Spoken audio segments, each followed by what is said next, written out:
What is up, and welcome back. Another episode of Blood and Beer, the show where we talk blood sport and we drink beer. I'm your host, Matt. As always, we've got some blood sport to talk, and today's blood sport is PFL Capetown. The road to Dubai, PFL Champion Series goes through South Africa. And, PFL is doing exactly what they need to do. They're putting on a hell of a card here. They got Johnny Eblen defending the middleweight championship against Castello Van Steenis, Dakota Ditcheva. She's taking on Sumiko Inaba. Fun card. Former UFC light heavyweight Corey Anderson is moving up to heavyweight to take on the PFL 2024 champion in Dennis Goldsob. So we've got a hell of a card. And we're going to break it all down today in this PFL special.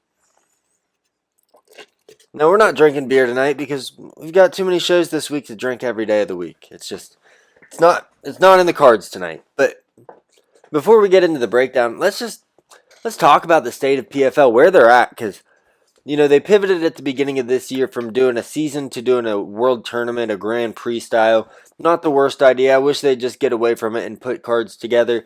But they put Jonathan Coachman in charge of the PR, he's the mouthpiece for PFL. And he's doing a hell of a job. He did a town hall with MMA fighting, Mike Heck. And, he really portrayed their thoughts, their plans for the future well, how these champion series, this is where the champions will fight. The tournament winners aren't the champions. Don Davis couldn't really elaborate on that. So we got some better idea of where the PFL is heading and what each fight means. And there's also going to be a ranking system that comes out with PFL. So if you win your certain region's championship or your tournament, doesn't necessarily mean you're the number one contender, but you'll be ranked. So we have an idea of who's next, who's fighting for the belt when these tournaments are going on. So it's still a little convoluted and messy. There's still a lot going on.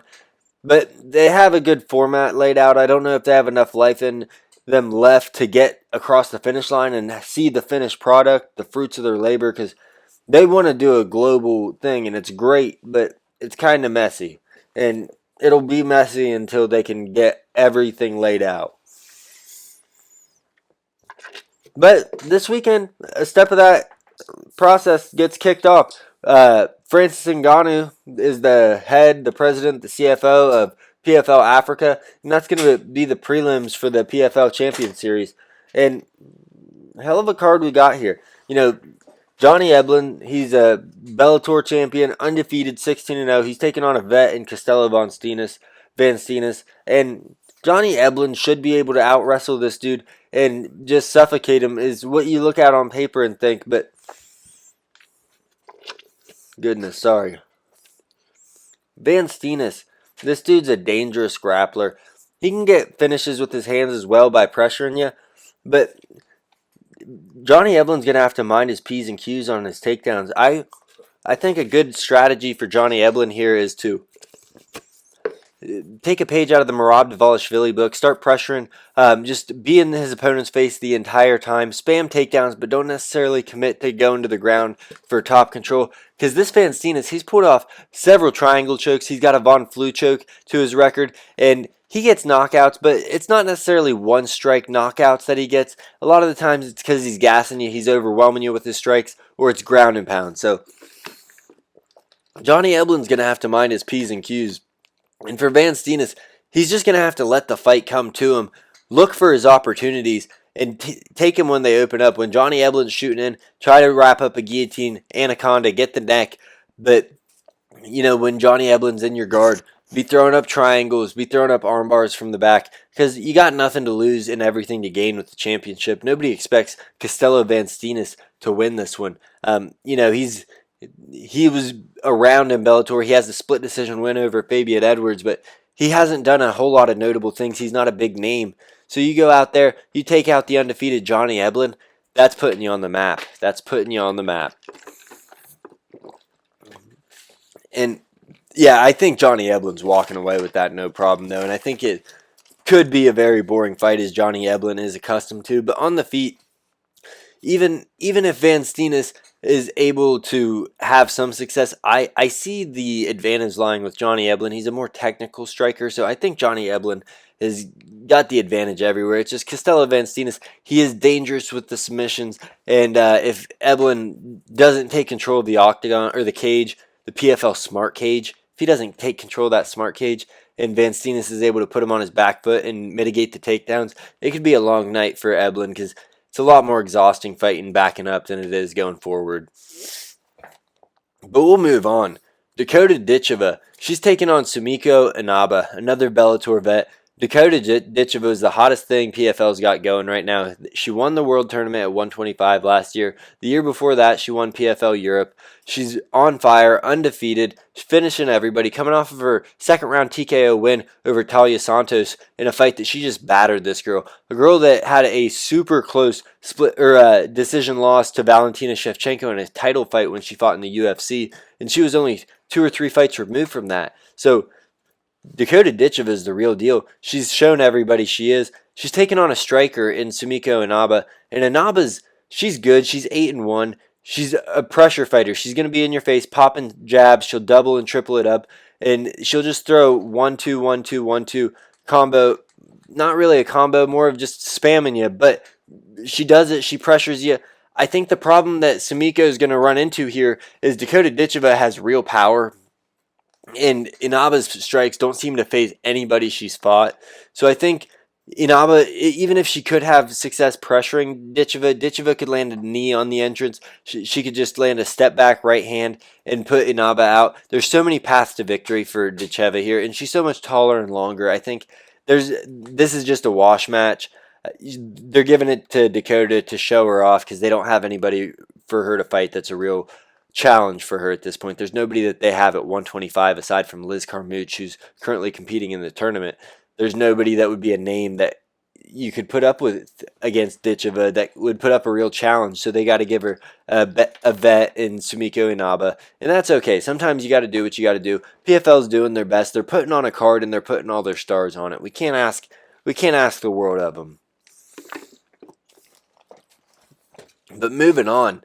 Speaking of people returning, AJ McKee's making his featherweight return after a rather pedestrian stint at lightweight. He won some, he lost some. He didn't look great in the fights that he won at lightweight, but he's back now, back at featherweight where he belongs, where he did all the damage, and he's taking on Ahmed Magomedov. And Magomedov is your traditional Dagestani wrestler. He's going to want to take you down. He's going to look for submissions or just to control you. But, I mean, you watch film on this guy, and he's like every single wrestler from Dagestan. AJ McKee, what he's going to have to do is take advantage when the fight is at range. Try to keep Magomedov away with the jab. Don't throw kicks because he's going to catch him and try to take you down with the kicks. The Dagestanis are great at catching the leg and then just kind of getting leverage, climbing it until they get the takedown. So avoid the kicks, throw the jab, follow it with the right hand when it's available after you land a couple jabs. And then when Magomedov shoots the takedowns, he's probably going to get you down anyways. Go for your guillotine. AJ McKee has a nasty choke. It's super tight. He put out Pitbull with it. Gives you a chance. And then if you don't get it, he's got great scrambling ability. I see this more of a 50-50 fight. AJ McKee could be in a class of his own that at 145, Magomedov just can't compete. But with this Dagestani wrestling style, it takes on the ground, it takes an awkward scrambling, an awkward movement style, and I think AJ McKee can pull that off. So I see AJ McKee winning, but I could also see with the return to featherweight, could the weight cut be too much? Could Magomedov just be able to take him down, kind of gas him out early and lay on him for 3 rounds? I could absolutely see that. So you never know what'll happen, but yeah, I'm not super pumped for this fight for AJ McKee. I hope that he looks great, shows out, and he can be their next 145 champ. Because correct me if I'm wrong in the comments, but I don't think PFL really has anybody at 145. Aaron Pico's gone, Patricio Pitbull's gone. Who else do they have at 145 right now? They don't have anybody at 145. So yeah, I think that if AJ McKee can make a statement, that's huge for him. Ahmed Magomedov, if he wins, it does not matter. It seems like these guys from Dagestan, especially the ones that fight in PFL, they can win as much as they want and they're never going to get over.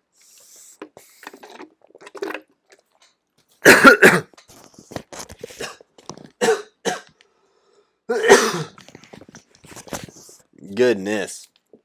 All right, next up we got Makah Sharif Zainikov. Also goes by Archer Zainikov. And he's taking on Izumi. Let me get this name right. Takeshi Izumi. And he should probably steamroll this dude. Now, Izumi's coming off of a win against Spike Carlisle, but he's only got 9 fights. He's 6-3. And other than Spike Carlisle, he hasn't really fought anybody. Zainikov. This guy, I mean, I haven't done much film study on either of these two, to be honest. I'm not huge on this fight. Every card has some filler fights, and this is the filler fight PFL's slotting in. Zainikov has way more experience. He's 16-4 compared to the 6-3 Izumi. And Izumi hasn't really fought anybody. While he's got the name over Spike Carlisle, Spike Carlisle isn't necessarily a blue chip prospect, if you will. So I think that we're going to see Zainikov steamroll him, but I don't have a huge feel for this fight. And then in our curtain jerker, we got Corey Anderson, former UFC fighter, almost a champion at one point in time. He's taking on the 2024 PFL World Heavyweight Champion in Denis Goltsov in heavyweight fight. Corey's moving up to heavyweight, and got to tell you, I don't love this fight for Corey because Denis Goltsov, while he's not a huge heavyweight, he does hit pretty hard. He's going to be the way more technical striker, and Corey has been knocked out 4 times in his 6 losses. So I could see Goltsov catching him on the feet. And Goltsov also has great takedown defense. While Corey's a great wrestler at light heavyweight, will he be able to get Goltsov down? I know once he gets him down, it'll be a little easier to hold him down, I think, because those heavyweights don't move as well. But will he be able to get Goltsov down? Because Goltsov has a really good ground game of his own, and he has really good takedown defense. I could very well see by round 3, Corey Anderson's gassed from shooting for so many takedowns because he can't hang with Goltsov on the feet, and Goltsov is able to shrug him off so many times. Corey's a little dejected, and Goltsov might get him out of there. I think Goltsov is going to probably be a minus 220 favorite or so here.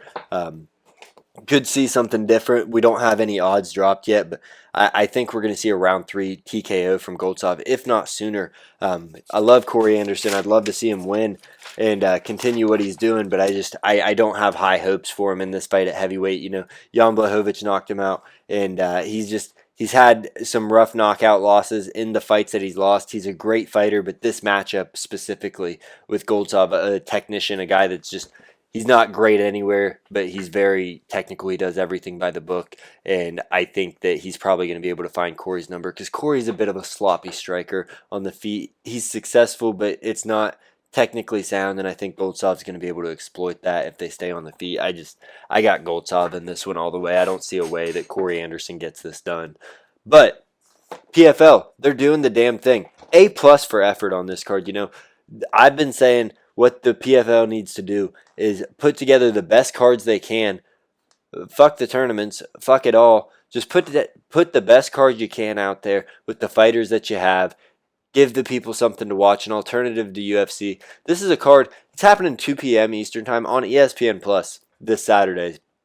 I don't know if I mentioned that. So it's not going to be competing with the UFC. Daytime MMA. Everybody loves daytime MMA. And this is a card where you can say, hey, I know some of these fighters. I'll tune in. I'd like to see Ditcheva fight again. I'd like to see what Johnny Eblen's got. Oh, Corey Anderson from the UFC's fighting. AJ McKee. I mean, they've got names on it. They have names on their roster, and this is what they need to do. Put a couple of them together once a month and give us a card worth clamoring over, worth tuning in for. But yeah, let me know your thoughts on the fights on this card coming up this Saturday. And if you're watching PFL Africa, I don't have a feel for that. I don't know any of the fighters on that card because it's more of a regional setting. But let me know your thoughts on that as well. Don't forget to like, comment, and subscribe. We're on our march to 500 subscribers. We already hit 250, so we're doing good there. But we're on the march to 500, and then we'll keep pushing from there. But that's all I got for you today. Thank you for tuning in. Blood and beer.